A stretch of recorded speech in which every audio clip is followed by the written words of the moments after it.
ओम सर्वधर्मस्थापकस्त्वं सर्वधर्मस्वरूपकः आचार्याणां महाचार्यो रामकृष्णाय ते नमः। यथाग्निर्दाहिका शक्ति रामकृष्णे स्थिता हेया सर्वविद्यास्वरूपां तां शारदां प्रणमाम्यहम्। परतत्वे सदा लीनो रामकृष्णसमाज्ञया यो धर्मस्थापनरतो वीरेशं तं नमाम्यहम्। वीरेशं तं नमाम्यहम्। भगवान श्री रामकृष्ण देव, भगवती माँ शारदा जी और स्वामी जी को प्रणाम अर्पित करता हूँ। मेरे गुरुदेव पूज्य स्वामी भूतेशानंद जी महाराज जी का मेरा प्रणाम और आप सभी को प्रणाम। आज ये छोटे वीडियो सीरीज़ में एक भगवद गीता का एक इम्पॉर्टेंट श्लोक, ऐसे तो बहुत सारी इम्पॉर्टेंट है पर अपने साधना के दृष्टिकोण से अगर देखें हमको आवश्यक है। ये 3 श्लोक का एक सीरीज़ है, 17वां अध्याय का 14, 15 और 16। ये 3 श्लोक है। ये 3 को हम त्रिविध तपस कहते हैं। 3 टाइप्स तपस का अगर हम कहें, तपस का डेफिनेशंस अगर माने, अपने आप को तपाना मतलब खूब स्ट्रेस तो नहीं है, मेंटल स्ट्रेस नहीं, लेकिन शारीरिक एवं एक दम होना चाहिए कि आई शैल सक्सेड इन एनी केस। तो उसके लिए कुछ भी हमको करना पड़ सकता है। कोई भी सेक्रीफाइस ज़्यादा नहीं है वो जो करते हैं उसको तपस कहते हैं। तपस को लेकिन शास्त्र में एक डेफिनेशन दिया गया, मनसश्च इंद्रियाणां च ऐकाग्र्यम तप उच्यते।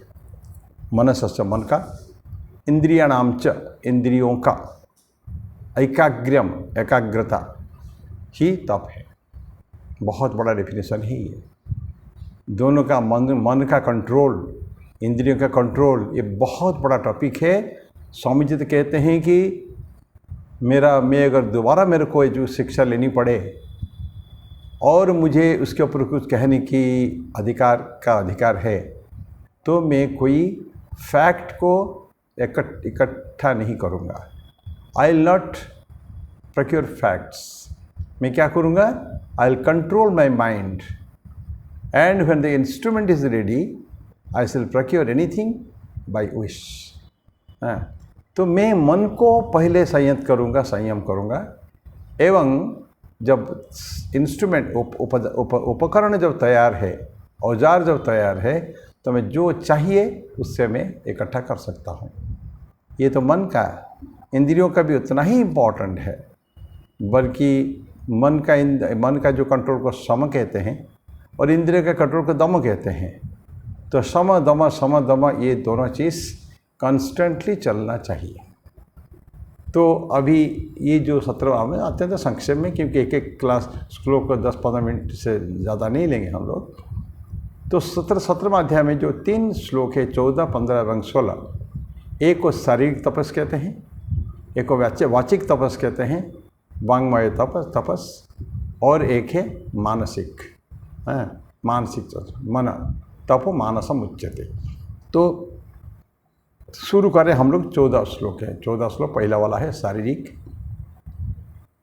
देवद्विज गुरु प्राज्ञ पूजनम शौचम आर्जवम ब्रह्मचर्यम अहिंसा च शारीरम तप उच्यते। क्या बोलते हैं कि द्विज गुरु एवं प्राज्ञ उनका पूजन, देन शौचम पवित्रता है। तो मैं पढ़ देता हूँ इसको। देवता ब्राह्मण गुरु एवं ज्ञानी जनों की पूजन, शुचिता, देन सरलता, आर्जवम सरलता, ब्रह्मचर्य एवं अहिंसा, यह शारीर अर्थात शरीर संबंधी यह शारीरिक तप कहलाता है। तो थोड़ा सा उसको एक एक करके देखें। देव को, द्विज को, गुरु को एवं प्राज्ञों को पूजन करना है। देव देवताओं का, ये हमारा कर्तव्य है। ये बहुत समय नहीं, अदरवाइज जब उसको हम लोग चर्चा करते एक एक करके कि देवताओं को पूजा करना ज़रूरी है, बिकॉज हमारे जो 5 हमारे होते हैं, क्या कहते हैं, समाज के प्रति, समाज में जो कुछ हमारे में एक देव का भी है। हाँ, उसको देव ऋण कहते हैं, उसको देव ऋण, ऋषि ऋण, देन पितृ ऋण, देन अतिथि ऋण, देन भूत ऋण, ऐसा करके 5 प्रकार ऋण है। डेप्ट्स टू द सोसाइटी, पर ये पहला है डेप्ट टू द गॉड, देव ऋण, उसके लिए देव यज्ञ, ऋषि ऋण, ऋषि यज्ञ, पितृयज्ञ, इस तरह के 5 ऋण के लिए हम लोग को 5 यज्ञ करना पड़ता है। तो पहले हम लोगों ने देखा कि देवता, क्योंकि वे आर क्रिएशंस ऑफ गॉड, हम ऋषि एवं देवताओं के संतान हैं हम लोग, स्वामी जी कहते हैं। हम लोग कोई और डार्विन के हिसाब से कोई बंदर का पुत्र नहीं, पर संतान नहीं है, बंदर की संतान नहीं है, हम लोग देवताओं एवं ऋषियों की संतान है। तो ऐसे उनको पूजन करने की आवश्यकता है, because he is a creator. The whole सृष्टि जो है ये उन्हीं से ही चलता है, उन्हीं से क्रिएटेड, पालित, पोषित एवं विनाश भी आवश्यकता पड़ने पर वो करते हैं ईश्वर। इसीलिए ब्रह्मा विष्णु महेश 3 उनका रूप माना गया है। तो देवताओं की पूजा, द्विज ब्राह्मणों की पूजा भी करना पड़ेगा हमको, क्योंकि ब्राह्मण के प्रति भी हमारा वो है, क्योंकि ब्राह्मण ज्ञान दान करने का, ब्राह्मण का बहुत सारे कर्तव्य है, भगवद गीता में है। ब्राह्मण क्या है, क्षत्रिय क्या है, वैश्य क्या है, शूद्र क्या है, ये सब दिया हुआ है। तो द्विज मतलब ब्राह्मण, द्विज मतलब ट्वाइस बॉर्न, एक बार तो पैदा हो गया, लड़का पैदा हो गया, लेकिन तब तक वो नहीं है, जन्म से सभी शूद्र होते हैं। बारंबार मैं कहता हूँ प्रत्येक बच्चा जन्म से शूद्र होता है, चाहे कोई भी कुल में पैदा क्यों ना हुआ हो। तो बोलते जन्मना जायते शूद्र संस्कारात द्विज उच्यते, वेद पाठात भवेद विप्रः ब्रह्मम जानाति इति ब्राह्मण। तो ब्राह्मण अंतिम में है बिल्कुल, पर द्विज ट्वाइस वन संस्कार जो हो जाता है, पैदा होता है, गुरुकुल में जाता है, वहाँ उसका मंत्र दीक्षा वगैरह होती है, उपनयन संस्कार होता है, तो वहाँ से वो हो गया द्विज। अभी ब्राह्मण नहीं हुआ है, लेकिन फिर भी हम उसको ब्राह्मण की श्रेणी में मानते हैं, तो उनको पूजा करना है। देव, द्विज, गुरु का तो कोई बात ही नहीं है, गुरु तो बहुत बड़े है। हम गुरु को ब्रह्मा, गुरु को विष्णु, गुरु को महेश्वर, हम सबको बोलते हैं। बिना गुरु के विद्या होती ही नहीं है, ये सब हम लोग पढ़ चुके हैं, इसलिए उनको भी पूजा करना है। तो देव, द्विज, गुरु और प्राज्ञा, प्राज्ञा तो ज्ञानी है, ज्ञानी, ज्ञान जिनको हो गया है, विज्ञान हो गया, उसको प्राज्ञा कहते हैं। तो क्या होता है, एक तो इन्फॉर्मेशन, सूचनाएं हो सकती है, ये सूचना भी जब तक पालन नहीं होता, ठीक जीवन में प्रैक्टिस नहीं करते, तब तक हम प्राज्ञ नहीं होते हैं। विजडम जिसको कहते हैं, ये सूचना क्या बोल रहे हैं, सूचना, information, then wisdom to really understand it and practice in our own lives, ये है। तो बोलते हैं कि ये गुरु प्राज्ञ को, ज्ञानी व्यक्ति को पूजा करते हैं।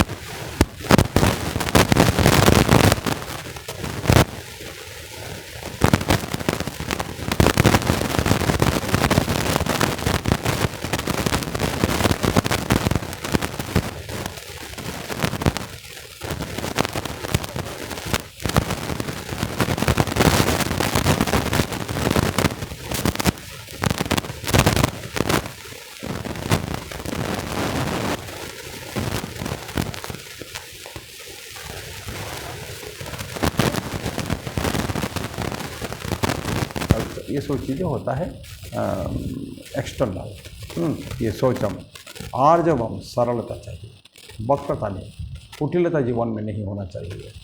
मैं कहता हूँ कुछ और नहीं, सरल मतलब मैं जो सोचता हूँ, मैं जो कहता हूँ और मैं जो करता हूँ, तीनों एक ही होना चाहिए। तो एक है क्या, मनस्य एकम, वचस्य एकम, कर्मणि एकम, महात्मनः। मनस्य अन्यत, कर्मणि अन्यत, वचस्य अन्यत, दुरात्मनः। कुछ सोचता है, कुछ और कहता है, और तीसरा कुछ करता है, ये दुरात्मन हो गया। और जो सोचता है वही कहता है, उसी को जीवन में प्रैक्टिस करता है, वो हो गया तो महात्मा हो गया वो। तो बोलते हैं कि आर्जवम सरलता, सरलता ठाकुर बोलते हैं कि कई जन्मों के बाद जाके सरलता थी और ये अंतिम जीवन होता है। जो अटमोस्ट आर्जव जो होता है, सरलता का जो हाईएस्ट मैनिफेस्टेशन, ये इसमें बोलते हैं कि अंतिम जन्म है, इसके बाद फिर उसका जन्म नहीं होता है। ठाकुर बहुत शिष्यों को दिखा के बोलते देखो देखो कितना सरल है।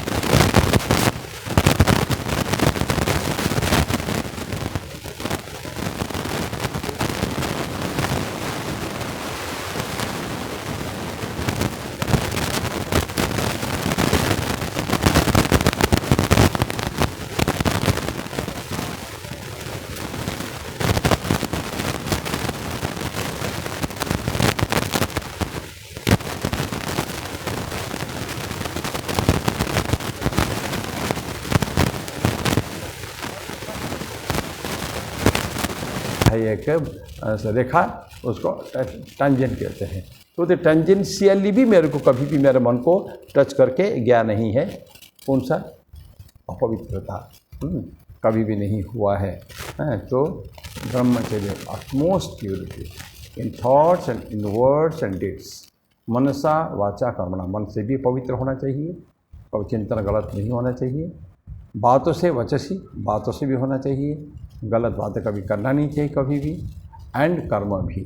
तो मन से, वचन से, कर्म से, हर जगह बोलते हैं जो पवित्र है, प्योर पवित्र है, तो उसको बोलते हैं कि ये ब्रह्मचर्य। अब ब्रह्मचर्य के पालन स्वामी जी बोलते थे बहुत इम्पोर्टेंट।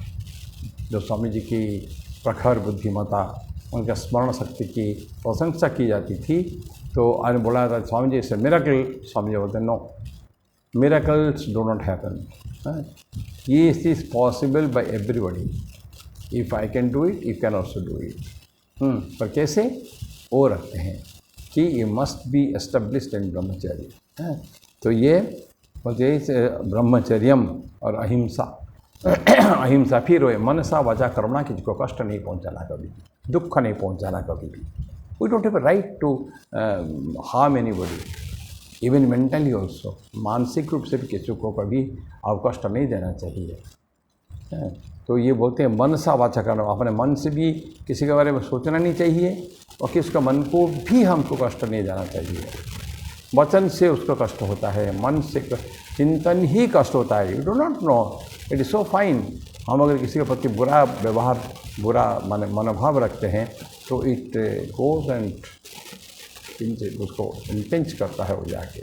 तो इसलिए अत्यंत सावधानी बरतना चाहिए कि हमारे मन से भी किसी के प्रति वो न हो, अहिंसा न हो, वचन से किसी के प्रति अहिंसा न हो, अनुद्वेग वो है, और मनसा वाचा कर्मणा, कर्म में भी हमेशा हमको कभी हिंसा का वो नहीं लेना है पूरा।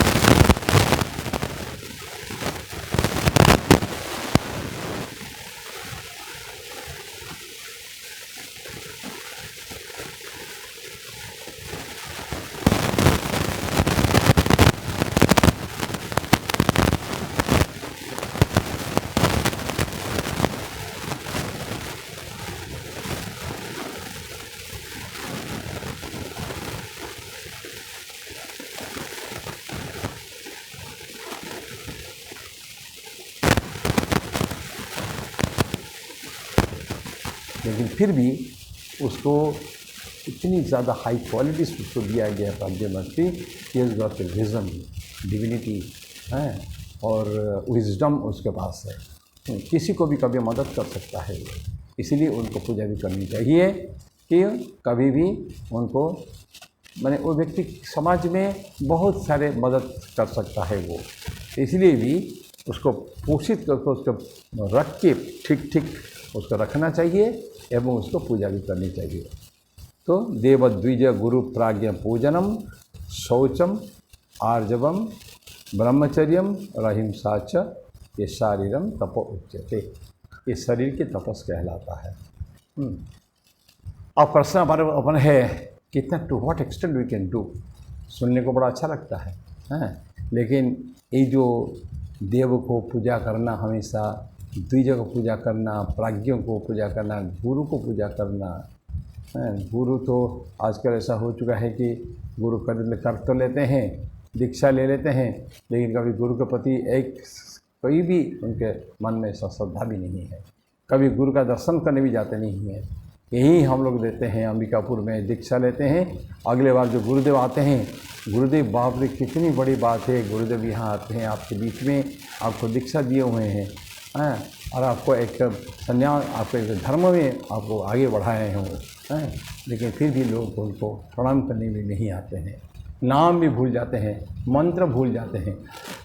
दैट इस क्या कहें, कैलस एटीट्यूड से इस सारे हैं। दूसरे बोलते हैं कि ये सुनना बड़ा इजी है शारीरिक तपस्या, अभी तो मानसिक पे नहीं आए हैं, वाचिक पे नहीं आए हैं, तो शारीरिक में भी जो इतना तकलीफ है, कष्ट है, तो एक ज़बरदस्त टेनासिटी चाहिए, एक ज़बरदस्त एक चाहिए, एक कमिटमेंट।